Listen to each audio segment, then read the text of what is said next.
Okay, so question is, first of all, welcome to the Flipping and Wholesaling Houses in New York show. I am Michael Pinter, where I teach you how to start flipping and wholesaling houses in New York, or if you're already doing it, how to grow your business. I hope this started. There's a big gap when you start one of these Facebook Lives on the computer. I hope it's working. Okay, so the question is, when do you sign a purchase and sale agreement? So first, I'm going to tell you what a purchase and sale agreement is, why we call it something different in New York, and if you stick around to the end, I'm going to tell you some tips about signing and what kind of advantage you have as a seller or as a buyer when you're doing that. Now, in New York, we don't call it a purchase and sale. A lot of states they call it a purchase and sale agreement or a P&S. That's really what we call in New York a contract. We just call it the contract. I don't know why it has different names in different places. I'm not sure. It doesn't really matter. But when you sign it is really determined by who you are, which party you are in the transaction. So the way things work in 49 states, which is dramatically different than New York, is a contract happens, a purchase and sale, or if you say, happens between that agreement happens between a buyer and a seller. So a buyer goes to a seller and says, "I'd like to buy your house for $500,000." Seller says, "No problem." Buyer pushes the contract across the table. Buyer signs it. Seller signs it. Doesn't even matter when, who, when. Order doesn't even matter.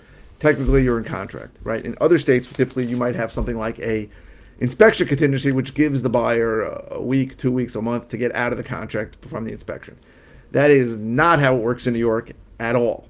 Okay, first of all, a real estate agreement does not take place between a buyer and a seller in New York. It takes place between a seller's attorney, who generates the purchase and sale agreement or contract, and the buyer's attorney, who then receives the purchase and sale agreement or the contract, and then they negotiate the terms. There are almost never, ever any inspection contingencies, except on a large commercial property where you have to go through a bunch of leases and things. The bigger the commercial property, the longer the due diligence period. They don't even call it an inspection period. But the way it works in New York, as opposed to every other place, is, hey, we agree on a price. Let's do an inspection now. And if I, as the buyer, want the seller to make any repairs or do anything, or if I want to walk away because the inspection came in really bad, I'm going to do that before contract. Now, as the reasons why, as I study the differences between New York and the other states more in depth over the years, I'm doing this full time, almost 10 years, I've discovered that the reason is pretty stupid. But the reason is simply that the seller's attorney does not want to prepare a contract that someone can just walk away from. They don't want to prepare a contract that has an easy out contingency on it. So the only real contingency that you'll see used most of the time on standard transactions is a mortgage contingency. And the seller's attorneys know that that is an out, and it really is a get out of contract free card. That's the truth. And I was in the mortgage business for 17 years. I denied a lot of people who asked me to just because they wanted to get out of the contract. But that's sort of too much to ask a buyer to forego. But inspection contingencies are not a thing in New York on a residential transaction. They just aren't. And it's important to know that because I know people who sort of learned the business from other people in other states, and then they found out the hard way that no one's going to go for that crap with an inspection contingency. Every contract I go into, I have to either assign or I have to close on. That's it. And not to toot my own horn, but I just won a lawsuit in a situation where I had a big deposit down for a very expensive house, and there was a title issue, and I asked for the money back. The guy wouldn't give it. We litigated a year and a half. We just got all our money back. We got awarded our money back. We didn't receive the money yet. So, but that's my only out is if there's a title problem. That's it, right? The guy can't convey title. There's some lien that he can't pay off, or there is, in this situation, there was an easement on the property that he didn't disclose that prevented me from building what I wanted to build. That's an out, but that's it. That's my only out, and I've almost never used it. This is the only time I've ever litigated anything like this before in my life. So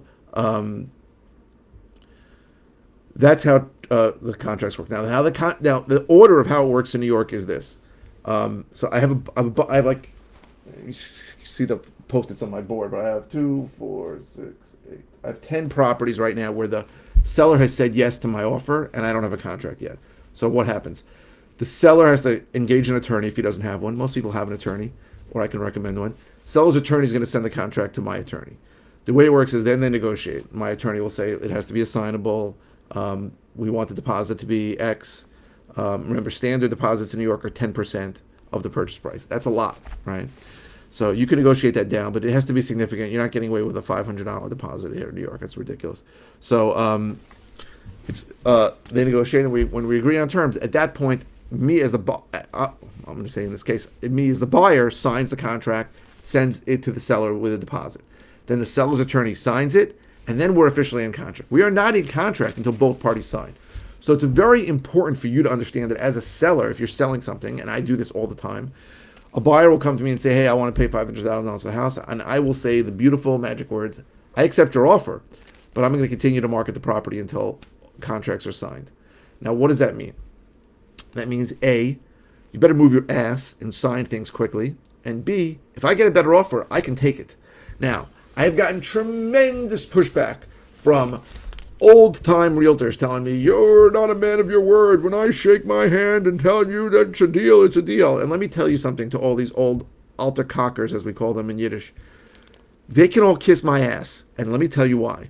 Because I have been burned so many times by buyers who told me, we're closing, we're going ahead, we're going to sign this contract tomorrow, and then just freaking disappeared on me. That happens all the time. In fact, I think it happened last week on something. So you got to understand, in New York, this is how it works. There's before the contract is fully executed by all parties, and there's after. Before it, anybody can walk away and say, screw you, I'm out of here. A buyer can do it, and a seller can do it. And after that, nobody can walk away no matter what, unless, like I said, there's a title issue, which almost never happens. So that's the only event that occurs, right? So you're going to hear from all these realtors saying, once an accepted offer, at that point, you shouldn't show the property anymore. Don't have an open house. And my response is, sign the contract and all is good, right? Now, I'm not saying that if I have an agreed upon offer, okay, and someone comes in for $500 more, that I'm going to screw over the first guy. I'm not saying that. But I'm saying that the idea that I as a seller have to be obligated to you as a buyer when you have zero legal obligations to me is ridiculous. It's ridiculous. And for every dumbass attorney, dumbass attorneys or dumbass realtors who think that an accepted offer has any weight whatsoever, all I would say to them is, hey, if you had an accepted offer and your client, the buyer, said, you know what, I don't think I want this anymore, what would happen? Because he wouldn't call his buyer and say, please, you have to close, we have an accepted offer. He would say, no problem, I'm going to send a 5-word text to the seller saying we're out of here. And that's it. So, please, use my beautiful sentence. I'm accepting your offer, but I'm continuing to market the property until contracts are fully executed. Use it. I want it to become known throughout New York that an accepted offer is really zero until contracts are signed. You want the property? Great. Great. My attorney will send you a contract today, sign it tomorrow, and I'm sure you'll get the property. Right? So this idea, but I have to get an inspection, and the inspector can't come till next Monday, and I'm afraid I'm going to lose the property. I don't care. Right? It's not my responsibility. Right?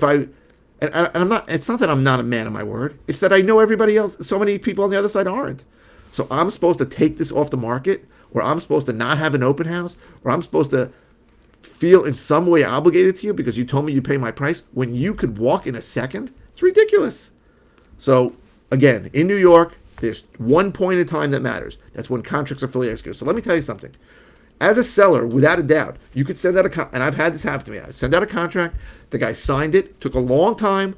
Sent it back. By that point, I had moved on to another buyer. The guy starts yelling at me. I signed the contract. I go, I don't care. Right? You took 4 weeks. I had somebody who came in 2 weeks for a better price. I'm not waiting for you. Right? That beautiful line that I use all the time, which is I'm accepting your offer, but I'm going to continue to market the property until contracts are fully executed. It invokes urgency. And if you don't feel urgent about it, I certainly don't. So make it happen. Get me the contract back. That's just the way I feel. And I feel very strongly about it. And again, I feel strongly about it because I remember when I was starting in this and feeling naive and I really needed to sell a property and a buyer would bullshit me and tell me that they were moving forward and then ghost me, or even worse, just send me a text or an email saying, sorry, I changed my mind. I felt like somebody punched me in the stomach. I don't feel that way anymore, right? When a buyer says they accepted offer, I'm like, okay, but I have a huge wall put up saying, Until contracts are signed, this is not a deal. That is it. I don't think it's a deal. I don't start spending the money in my head, which sometimes is a struggle because I want to. I don't. Oh, great, I can pay off this loan. I can all these things. I don't think that way anymore. I think when the contracts are signed, that's when this is a deal. That's how I feel. And I urge you to feel the same way when you're selling something. So I hope this was helpful. Go. What's next? Oh, yeah.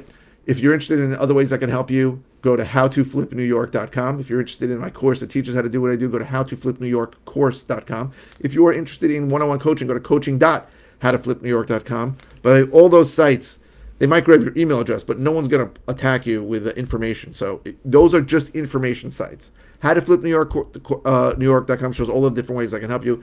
The course talks about the course a little. You can see the breakdown. Coaching gives you just information on coaching. Nobody's going to attack you. Those are not ways you contact me about those things. They're just ways you get information. If you're watching on YouTube, please subscribe. If you're watching on any channel, please click thumbs up. The likes really help me. And please keep the comments coming. I go live 5 times a week. I don't always know what I'm going to say. The comments help me give me topics to cover. If it's and there's no bad comments. I respond to all comments. So a quick comment with an easy answer, I'll just respond to. If it's a topic I've covered in depth, I will send you links to videos I've done on it. And if it's something new, I'll do a video on it. So a new video on it. So thank you very, very much for watching.